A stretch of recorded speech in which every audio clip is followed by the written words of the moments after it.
Brent Rooker joining us right now, having a great year. Brent, we've been wanting to have you on for a while, dude. Great to see you. Great to have you on. How you doing? And we like to kind of carry our convo right into this. I'm not going to ask you about the Yanks front office, don't worry. But did you see Aaron Boone's tirade yesterday? How would you rate it? And does Mark Kotsay have that in him?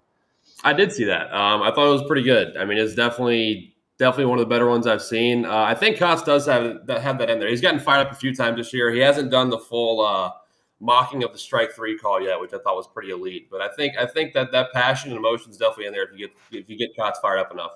Does that fire you up? Like these guys were just saying, this show has 10 player hosts. So Age is like, I don't know, eventually, right? Because Booney's been kicked out how many times this year? Many. Six. It's six? That's it? It feels like more. Does that actually work? Yeah, I mean, I think there's a part of it that I think anybody that plays will tell you. You want your manager fighting for you. It's frustrating as a hitter to be up there and having calls not go your way consistently and just kind of feeling like the bat's being taken out of your hands at times. So when you feel like your manager's behind you and fighting for you, it gives you a little bit more confidence, and it'll fire a team up for sure. Bro, that makes me laugh most of the time. That's fine. I mean, Rook, do you remember me? Eric Kratz? Yeah, Kratz. Yeah, we played together, Team USA. We were actually on the – I'm not sure if we have the picture or not. Do we have the picture, Claudia? We might have the picture. What do you – we don't. All right. Maybe another time we'll have the picture. But anyway. They'll find it. First of all, congratulations on your season. All-star, freaking unbelievable. I want to get into, like, do teams just not give you enough of a chance before you got to where you are? Because you've absolutely banged your entire career, and now the first time that you get more than 15 at-bats in a week, you make the All-Star team. So did they just not give you enough love? I think that was part of it for sure. You know, I started in Minnesota, obviously. Got called up the COVID season in September, played I think just 6 or 7 games, had some success, then broke my arm pretty quickly there after 20 at-bats.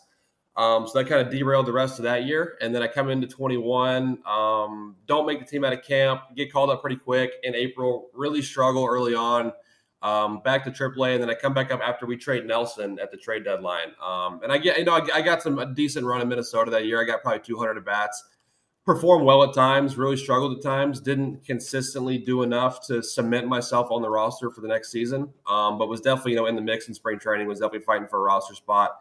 Get moved on opening day to San Diego in a deal that, I mean, it's just, you know how trades work, that the Twins thought they were bettering their team. They sent me and Taylor Rogers over for Chris Paddock and Emilio Pagan, who are both still in Minnesota. And then didn't get a ton of opportunity in San Diego. I think I got 7 at-bats there, played most of that season in El Paso and AAA, put up some really big numbers. But the thing about, when you play in the PCL, you got to put up just crazy, stupid numbers for anyone to take them seriously. And I think that kind of played a bit into it. And then get moved to the deadline in Kansas City, play very sparingly there, and then ultimately DFA'd and claimed by Oakland. And, again, came into spring training this year with definitely not a cemented spot on the team, had to go in and earn it. And I played well in camp and earned a spot, and then got some opportunity earlier on in the season and kind of took advantage of it. So it's been good. I think I've always felt, the last few years, I've felt that if I was given consistent playing time, I could produce. And I was happy to prove myself right with that this year. Brent, how do you stay positive when all that's going on? You're going first round pick with the Twins, right? So you have some hype. You SEC Player of the Year, Triple Crown. You get first round pick, and then you make it to the major leagues, and you go back down. And then you go to a different team, and you go back down. And then you go to a different team. How do you stay positive? How do you keep confident? And how do you keep going, fighting the fight? Yeah, I think it was just self-belief, man. I really think it was, I felt, intrinsically within myself when I was given even sparing at-bats in the big leagues at times, that the way that I felt during those at-bats was never overwhelmed, was never overmatched. It was never facing, guys facing elite arms and thinking, wow, I don't know if I can do this. Like, I don't think I can compete at this level. It was always, even when I wouldn't have success, it was just kind of this feeling that I belong here and I can compete against these guys day in and day out. I just have to wait and be patient to get that opportunity to kind of, to prove it, hopefully to myself, first of all, that I can do it, and then prove it to everyone else as well. What's this year been like in Oakland? from just not only I'm talking about not just the play, but all the other stuff, the circus off the field with the fans and the sell the team and the possible move, and then now we're hearing you guys might share a stadium next year with the Giants. Does that affect you as a player? It has to a little bit. That the sharing the stadium with the Giants, that's the first I've heard of that, so that's interesting as well. But it's definitely there. It's definitely there. What I will say is the veteran presence we have in the clubhouse. Obviously, we're a very young team, so there's very few seasoned veterans with a lot of time, but those guys have done a good job kind of keeping that in perspective for us, kind of making sure we stay focused on what we need to focus on, despite all the off-field stuff with the movement and everything. And you guys know, but you'll get asked by fans or friends or family or whatever, kind of what we're hearing, and we don't know anything that the general public doesn't know. It's not like we're having closed doors player meetings where ownership's telling us what they're thinking as far as moving the team or anything like that. So we don't have any extra information. We're just we're finding out news on Twitter with everybody else, and so we're just kind of going about our business, trying to keep our heads down and go out there and compete every night. Was it cool at the All-Star game? Obviously, the fans, have been gathering in different ballparks and the sell the team chants and all that. But when you came up, I just think Oakland A's fans have so much personality. So, of course, It was awesome to be at the All-Star game, but everyone, the world heard them chanting too at the same time when you were at the dish. Yeah, it was a little shocking. I wasn't expecting it, honestly. You think, obviously we're not in Oakland, we're in Seattle, and there's a contingent of every team's fan base there. So I wasn't expecting to hear it, but when I did, I wasn't shocked because I've said this before, but no matter which side of the aisle you're on or what your opinion is, the one thing you can't deny is how much the Oakland fan base has gone out of their way to kind of show how passionate they are about their team this year and about their city and about their town as well. And that's commendable. That's respectable. No matter what the issue is they've come together and they've gone out there and shown how much they love their team and their city. What's the coolest interaction that you've had with an Oakland fan this year? Like, have you had either, a conversation with any of them or just a really funny line from them in any regard? One thing our fans do is they bring you presents, man. Like, I've gotten several big frame posters, cool things like that they'll just kind of bring to BP and just kind of give to you out of the kindness of their heart because they love their team, they love their players, which is really cool. And then I feel like every team has their super fans. We've got our guy Mike, who's at every single game. Gotten to know him over the course of the season, which has been pretty cool. And I think he packs up whatever he drives around, his van or his bus, and he is at literally every single game, no matter what city we're in. So just kind of getting to know him and build a relationship there has been fun too. What's the coolest gift you've gotten this year? It's not in here, but it's just a big frame with it's a picture collage, and in the middle of it's a picture of me and my daughter at the All-Star game, which I thought was pretty cool. So that'll go up in the office or go somewhere that it's just. Oh no, not right now. I had to. Oh, he's there. Oh, Brian, we lost you for a sec. You back? My back? Oh, you're good. Yep, you're back. Who called you? You should hang that picture up behind you because you ain't got nothing on that wall. There's nothing, man. This apartment is very barren. There's not a lot here. We always joke, blink if you're okay. Blink twice if you're okay. There's not a lot going on in here, man. It's pretty bare. He's a prisoner of Oakland. AJ's jealous though about the presents. Like, did you guys get presents from fans? Yeah, like making stuff for you. You know what the like Oakland fans, when you get off the BART, to go to the stadium, they hand you a poster board size with baseball cards of your baseball cards, and they'd hand it to you. They'd stop you and be like, "Here." Even as an opposing player, and you'd take it, and they'd be like, "Now will you sign this one?" So then you'd have to sign but they'd already. It was like if you ever been to Europe. Yes. Or foreign countries sometimes. Yes, I have. And you walk out of dinner with your significant other and they'll hand them a flower. Yeah. And they take it and then they're like, "That's $5." You're like, "Dude, I told her not to take that flower because I knew it was coming." They did. The Oakland fans, there was about 10 of them that would get off the BART and they would hand you the card book or poster and then to keep. You got to keep it. Okay. But then in return you had to sign their 25 cards they had. I feel like that's a fair trade. Rook, are you riding the BART? No, I don't ride the BART. Yeah, I didn't think so. Yeah, he's too good. Why were you riding the BART? That's how we used to get to the ballpark. We used to take the BART from San Fran right to the Oakland Coliseum. Why didn't you just drive? Traffic was bad? Drive taxi one time. Yeah. driver. Dude, hell Traffic no. It getting was over the the easy bridge is BART ride. brutal. Is that Brutal. a thing still, Brent? Tell Do him, people Rook. take the BART? I don't know if anybody takes the BART. I'll say I wouldn't blame you because traffic getting over the bridge it can be bad. Like it takes a while. Yeah. I didn't know this. Yeah, but you ain't taking a BART, Rook. You know that. No, I haven't taken the BART. I did shot. ride the bus. I rode the bus when we played in San Francisco. I didn't drive over there because I didn't want to deal with it, but I didn't do Take the the BART. BART. Try it. I'll do Wasn't it. that bad? Give it a shot. We used I'll to take do an it. off day. I'll jump on the BART. I mean, you great. get- I was with the twins and we were super cheap. Yeah. We had one bus, Nobody Do you took get the bus. recognized? Do you get recognized in Oakland? I haven't. No, not like in any restaurants or anything. Not in a way that people have approached me about it. No.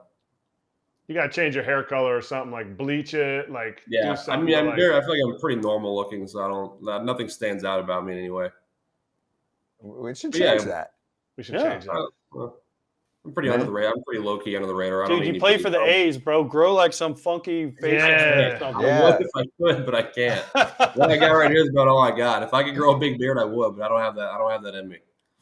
Brent, You gotta- take me back to All-Star for a sec. So when you're there, who are you pumped to meet?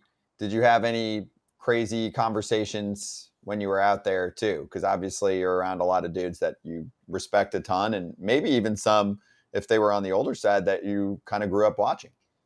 Yeah, I mean, a ton of guys there. I was excited to be around guys.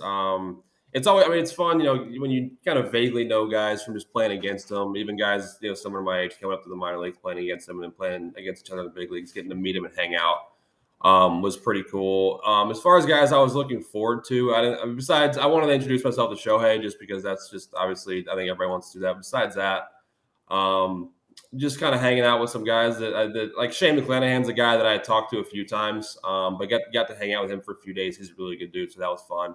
Austin Hayes, another guy like that who was cool. Marcus Semien was really, really nice and very obviously very professional in the way he goes about everything, but he was very kind as well. So just getting to be around guys like that was super cool for me. I think the coolest part of the whole game, the whole experience, was just kind of walking in the clubhouse for the first time and seeing all the jerseys hanging out with all the names and the different teams. That's a pretty special moment. I think that's kind of a mental image that'll hang with me for a while.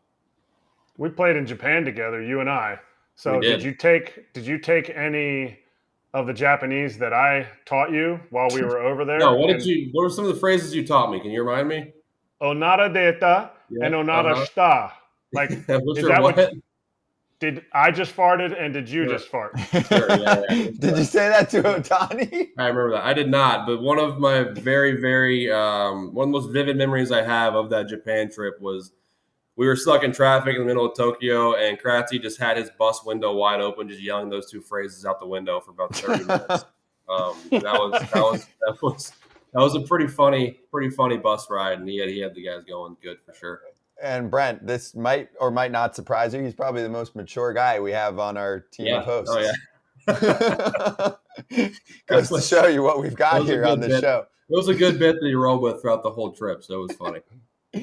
What did you think of the fight the other day? We've been asking we bring multiple players on a day on this show. So you see that, what was your reaction? And, did you think that it was justified to be started that way there was past beef too, but the tag, Right. Jose said, hey, don't tag so hard. Man, it was shocking. I think we got back in the clubhouse after the game and everybody saw the video. And I mean, you've seen fights before, but I don't think I've ever seen two guys like go high guard, straight square up like that on a baseball field. So it was just kind of like jarring and kind of everybody kind of gasped when they saw it. Obviously, you don't know everything that all the past stuff that goes into that. It's obviously a ton of emotion, a ton of animosity built up over the course of probably several years with those two guys playing against each other as much as they do. But I mean, I respected it. If you're gonna throw, you might as well square up and throw. And they did that. So they didn't half-ass anything. They kind of said, if we're gonna do this, let's do it, and they went after it. So.